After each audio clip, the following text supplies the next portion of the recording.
She mocked a disabled man, refused to apologize, and brushed off critics, until Cash Patel quietly exposed everything she didn't want the public to see. It wasn't the first time a politician made a careless comment, but this one hit differently. The clip was short, just under 20 seconds. Jasmine Crockett stood in front of a mic at a human rights campaign fundraiser in Fort Worth, Texas. Her tone was sharp, mid-rant about Governor Greg Abbott's stance on LGBTQ rights. "Governor Hotwheels," she said with a smirk, "wants to roll over everyone's freedom." The crowd gave a nervous chuckle. A few people clapped. But by the time the clip hit Twitter that night, the laughter had turned into national outrage. Crockett, a first-term Democratic representative from Texas, had made waves before with her fiery speeches and aggressive one-liners. But this, mocking a man in a wheelchair, crossed a line. The internet exploded. Hashtags trended. News anchors raised eyebrows.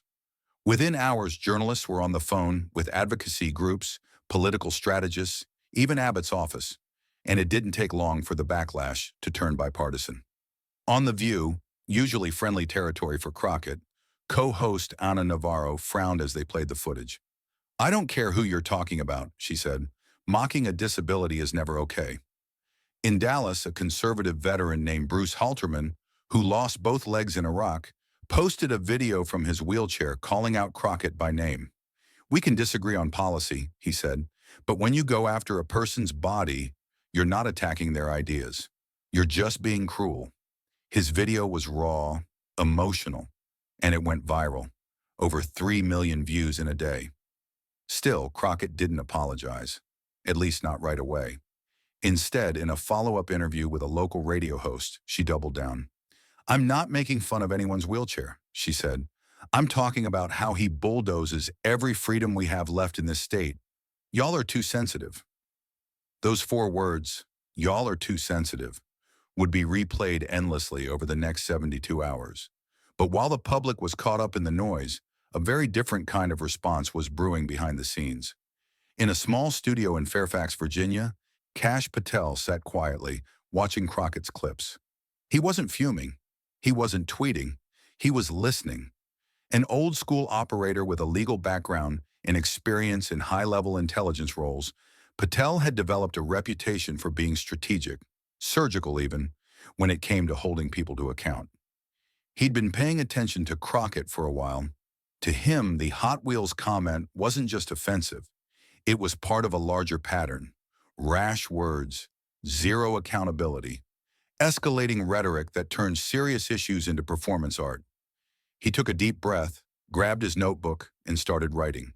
But while Cash Patel was preparing his case, the public firestorm was only getting hotter. It had been 4 days since the Hotwheels clip.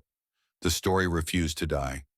Every morning show in the country replayed the same footage. Crockett's words, her smirk, her refusal to walk anything back. And now a new quote had surfaced, this time from a recent podcast appearance where she casually joked, "Sometimes I feel like Ted Cruz just needs to be knocked over the head. Like, hard, real hard." The timing couldn't have been worse. Just 2 weeks earlier, she'd stirred controversy by calling for Elon Musk to be taken down after he criticized a bill she co-sponsored. Her defenders said it was a figure of speech. Her critics, including Cash Patel, saw it differently. The noise was growing louder. But inside Crockett's D.C. office, it was getting quieter. Staffers spoke in hushed tones. Phones rang nonstop. Donors were asking questions. One aide, a 30-something speechwriter named Leon Haskins, sat in a corner trying to clean up the latest mess. He looked over at his colleague, Mia Granger, who handled press relations. She was pale, exhausted. "She doesn't get it," Mia said, shaking her head. "She thinks it's just culture war noise again." Leon nodded slowly. "This one's different." It hit a nerve. Back in Texas, Democratic colleagues were being asked where they stood. Most dodged the question. A few gave carefully worded statements about focusing on policy, not personal attacks. But no one rushed to her defense. Not this time. Meanwhile, Patel was crafting something bigger than a tweet storm. He stayed off social media, working through the night with a whiteboard full of notes. His small team gathered facts, timelines, archived interviews. They found old clips, panel discussions, Reddit threads, where Crockett had made similarly aggressive remarks. One, in particular, stood out. An offhand insult during a school board hearing where she'd snapped at a parent and accused them of being on the payroll of hate. Patel wasn't rushing. He knew how this worked. In a world obsessed with speed, patience was his power move. While the media tore through headlines, he was building a case, brick by brick. But on Friday night, everything changed. Crockett appeared on a late-night panel show hosted by comedian Tyrell Jennings. The audience was friendly. The energy was loose. But halfway through the segment, Tyrell turned serious. "Real talk, Congresswoman," he said. "Do you regret calling the governor Hotwheels?" Some folks in the disabled community didn't take that well. Crockett smiled. If they knew what he was doing to people in this state, they'd call him worse. There was a long pause. Tyrell blinked. The audience murmured. He leaned back in his chair. "That's your answer." Crockett didn't flinch. "I don't sugarcoat." The silence was loud, and the clip was everywhere the next morning. That moment, her final refusal to show any empathy, tipped the scales. Voters started talking, not just about what she said, but how she said it. Cold, proud, detached. Not a misstep, a pattern. But while public support quietly thinned, Cash Patel was about to pull the pin on something that would blow the conversation wide open. The video wasn't flashy, no dramatic intro music, no quick cuts or fire emojis. Just Cash Patel, seated in a plain chair, a legal pad on the table in front of him, and a sharp, calm look in his eyes. "Let's talk about Representative Jasmine Crockett," he said, voice steady. "Because this isn't just about one offensive comment. It's about a pattern. And I think the American people deserve to see the full picture." That video, titled "Enough is Enough," dropped at noon on a quiet Tuesday. Within 3 hours, it had 400,000 views. By nightfall, it had crossed 2.1 million. Patel didn't yell. He didn't mock. Instead, he spoke like someone laying out evidence in a courtroom. Clip by clip, he walked viewers through a series of incidents, each one more alarming than the last. First, the Hot Wheels comment, then the Ted Cruz line, the Elon Musk rant. A moment during a college panel where Crockett accused a student of representing fascism because he asked about budget transparency. Patel didn't cut the footage. He let it play. Then he'd pause. "Does that sound like a public servant?" he asked. "Or does that sound like someone intoxicated by attention?" He didn't just critique. He explained, slowly, clearly, talking about tone, responsibility, and the difference between passion and recklessness. Then he flipped to the bigger picture. You can't govern if you're constantly dividing. You can't protect people's rights if you're obsessed with taking down anyone who disagrees with you. That's not public service. That's ego. People listened, not because of who Patel was, but because of how he said it. He wasn't trying to go viral. He was trying to be heard. In one part of the video, he addressed the veterans community directly. "You know what courage looks like. You've seen it up close. I think you'd agree. Mocking a man's wheelchair because you don't like his policies isn't courage. It's cowardice. Hiding behind a microphone." That line hit hard. Veteran groups started sharing the video. Even some liberals who had previously dismissed Patel began tweeting, "He's not wrong." In a quiet diner in Amarillo, a retired teacher named Marla Stone watched the video on her phone. She'd voted for Crockett, donated to her campaign, but now she sat staring at the screen with a knot in her stomach. "I didn't sign up for this," she whispered. "I thought she was sharp. I didn't think she was mean." At the end of the 19-minute video, Patel didn't call for her resignation. He didn't say her name with venom. He just looked into the camera and said, "We need better. From all sides. We need leaders, not performers." It was that final line, simple, unpolished, that stuck with people. By the next morning, several news outlets had picked up Patel's video. Headlines read, "Cash Patel holds mirror to Crockett's record, and it's damning." No attacks, just receipts. Patel's takedown gets applause across aisles. Even more telling, a few Democrats began quietly calling reporters to say, off the record, "We've had concerns for a while." But Crockett wasn't backing down. and her refusal to pivot was about to cost her more than just headlines. By Thursday, the walls were starting to crack. In a closed-door meeting inside the Capitol, a group of Democratic strategists sat around a long oak table. Phones buzzed, laptops were open. A few members scrolled silently through Patel's video, shaking their heads. No one said much at first. Then one of them, Gloria Mencken, a veteran consultant with more campaigns under her belt than she could count, finally broke the silence.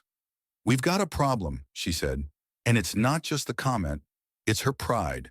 She won't let this go." Everyone in the room knew what she meant. Crockett had refused every opportunity to clarify, soften, even slightly apologize. She was still tweeting, still defending herself, still retweeting memes mocking Abbott, doubling down as if this were some kind of game. And to make matters worse, Patel's video wasn't fading. It was picking up steam, morning shows, prime time, podcasts. People weren't just reacting. They were quoting it. Patel's quiet delivery made it even more powerful. He didn't scream. He didn't insult. He let Crockett's own words do the damage. That's what scared her allies the most. It was hard to spin. Back in Texas, Crockett's campaign manager, Lane Corbin, was trying to hold things together. But donors were calling. One longtime contributor from Plano had already pulled out, saying the wheelchair thing wasn't something he could defend at Sunday lunch. Lane sat across from Crockett in her campaign office, stress written all over his face. "We need to address this head on," he said, "not just throw shade back at Patel. He didn't make this about him." Crockett was unfazed. "He's trying to erase me with facts and fake concern. I'm not giving him that win." Lane exhaled. "It's not about him anymore. It's about how you're coming across. People aren't mad just because you said it. They're mad because you don't care that you said it." Silence. Crockett turned to her computer. "Then let them be mad." That moment, that defiance, would end up costing her even more. Over the next 2 days, cracks turned into fractures. A local Texas newspaper ran a front-page editorial titled, "The Arrogance of Power: Why Crockett's Words Matter." A centrist Democratic senator, when asked about the controversy, gave a carefully worded answer about choosing words wisely in leadership. Not exactly a defense. Then came a clip from a town hall in Lubbock. A woman in her 60s stood up and asked a blunt question. If she can say something that cruel and not even blink, what else is she willing to ignore? The room went quiet. People were starting to reevaluate. Not just Crockett's word, but her character. Meanwhile, Patel wasn't celebrating. He'd said his piece. He went back to his usual work, only acknowledging the reaction when asked by a reporter. "It's not about a viral moment," he said. "It's about accountability, that's all." In that sentence, he said more than some politicians do in a full press conference. He didn't poke at Crockett. He didn't spike the football. That's what made it land harder. But inside Crockett's circle, things were unraveling, and the real pressure hadn't even hit yet. The air inside Crockett's D.C. headquarters felt different now. The buzz of confidence that once filled the space had flattened into silence. A few staffers were working, but the energy was off. Nobody was laughing. Nobody was looking her in the eye. Behind the frosted glass of the conference room, Jasmine sat with her inner circle. 5 people who had been with her from day one. Lane Corbin, the campaign manager. Mia from press, Leon, the speechwriter, a junior aide named Roxy, and Gerald Spence, a longtime political strategist who'd flown in that morning from Austin. The mood was thick. Gerald cleared his throat and went straight in. "We need to be honest. This isn't going away. And if you keep pushing the same tone, it might be your seat on the line next year." Crockett leaned back in her chair. "So you're telling me to apologize for telling the truth?" Gerald's brow furrowed. I'm saying there's a difference between speaking truth and torching the room while you do it." Roxy, young and loyal, tried to chime in. "But people love her for being bold." "They did," Mia said flatly. "Now they're just tired. Even the folks who like the fire are wondering if it's just fire and nothing else." The room went quiet. Leon slid a folder across the table. "This is the coverage from just the last 36 hours. Patel's video is now at 4 million views. 4. And he hasn't said a word since. That silence is strategic. Crockett opened the folder. Article headlines stared back at her like little warning signs. Jasmine Crockett's joke isn't funny anymore. Patel's case is surgical, and she's bleeding support. From fighter to flammable, what happened to Jasmine Crockett? She closed the folder. I'm not groveling to that man. No one's asking you to grovel, Lane said carefully. But maybe a real statement. From the heart. Not a tweet, not a joke, just some honesty. Crockett looked around the room. You all think I've gone too far. Nobody answered right away. Then Mia spoke up. I think you forgot that words don't always make you powerful. Sometimes they just make you noisy. The sting in her voice landed like a slap. Crockett didn't respond. She stared out the window at the street below, people walking by, umbrellas open against the drizzle, carrying coffee, holding briefcases. Probably not thinking about her at all. That bothered her more than the headlines. Outside the room, staffers glanced up as the door opened. Crockett walked out without a word and disappeared into her office, door clicking shut behind her. Inside, Gerald sighed. If she doesn't shift course soon, she's handing Patel the legacy while she's still in office. Leon looked up from his laptop. She still doesn't understand. It's not the joke, it's the pride. But pride wasn't Crockett's only problem. Her next public appearance would make things even worse. The auditorium at Southern Methodist University in Dallas was nearly full. It wasn't a rally, just a moderated town hall, part of a statewide listening tour. But with everything brewing online, the media had shown up in force. Cameras lined the back wall. Journalists sat with notebooks open. Everyone waited to see if Jasmine Crockett would finally address the growing backlash. She walked on stage wearing navy blue and a tightly set expression. Her team had gone back and forth on how she should handle the event. Lane suggested a short, direct statement at the top. Mia had drafted something neutral, grounded in responsibility. But Jasmine scrapped it all. She wanted to speak off script. The moderator, a local news anchor named Ronita Bell, opened with a few softball questions. Crockett answered crisply, maybe even a little too sharp. But as they approached the 15-minute mark, Ronita shifted in her seat. There's something we can't avoid talking about, she said gently. The comments made last week about Governor Abbott, the public reaction, the Patel video. I think everyone here, regardless of where they stand, wants to hear from you directly. Do you regret using that phrase? Crockett inhaled. She glanced out at the crowd. Phones were up. Eyes were fixed on her. I regret, she said slowly, that people are more outraged by words than they are by policies that ruin lives. There was a long pause. She went on. Let me be clear. I don't care what Chair Greg Abbott uses. I care about the bills he signs, the harm he causes. If that offends people, maybe they're not offended enough by what he's actually doing. A few people clapped, scattered, hesitant, but the silence in the room was heavier. Ronita leaned forward. So, just to clarify, that's not an apology?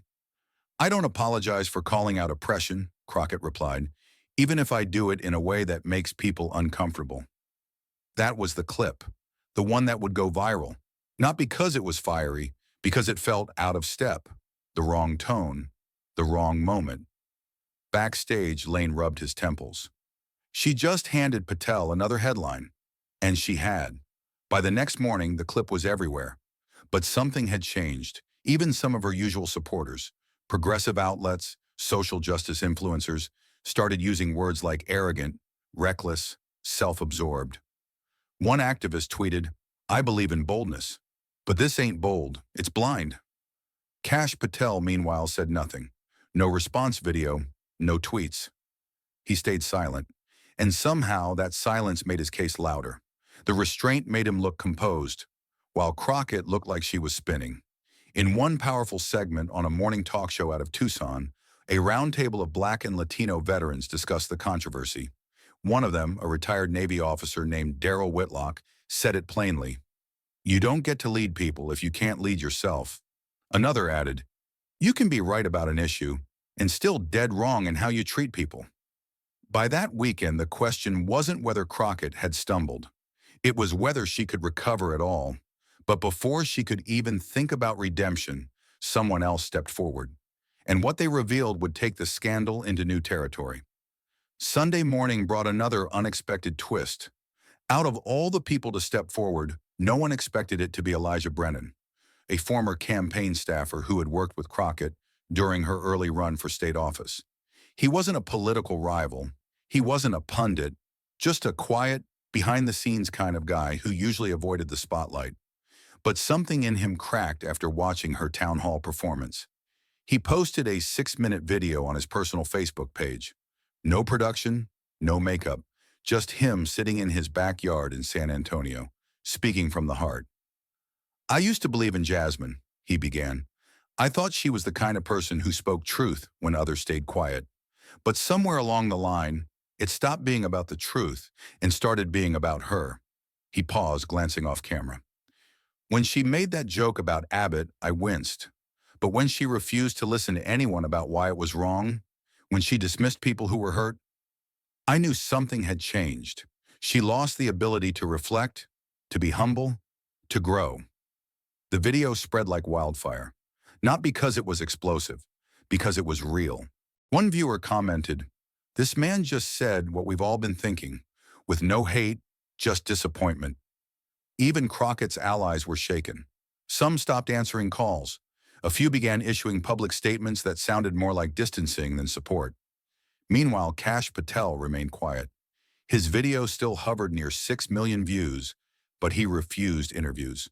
When asked by a reporter outside an event in Clearwater, Florida, if he had anything to add, he simply said, "People see the truth now.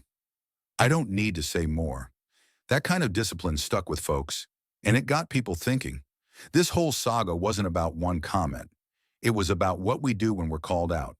Do we dig in, lash out, or do we pause, reflect, and try to understand the harm we may have caused, even if we didn't mean to? In Crockett's case, the refusal to do that became the story. And in Patel's case, the way he responded, clear, calm, focused, reminded people that accountability doesn't always come with yelling. By the end of the week, Crockett's approval numbers dropped by 10 points in her district. Talk of a primary challenger began circulating. Even her national profile, once fueled by sharp takedowns and viral clips, had dimmed. Not because she got silenced, because she silenced herself with pride. A voter named Denise Garrow from Waco said it best in a local op-ed. "Jasmine could have owned her words. Instead, she let them own her." There's a lesson in all this, one worth repeating. It's not about being perfect. Politicians are human. People say dumb things, they mess up. But what separates a leader from a loudmouth isn't just policy, it's humility. It's being able to say, "Yeah, I got that one wrong." And when someone like Cash Patel steps forward, with facts, not fury, it reminds the rest of us that truth doesn't need a megaphone. It just needs clarity. So the next time you see someone in power shrug off harm with arrogance, ask yourself, do they want to lead or just be seen? Because how a person handles criticism speaks louder than any speech. And that's what this whole story comes down to. Words matter, but character matters more.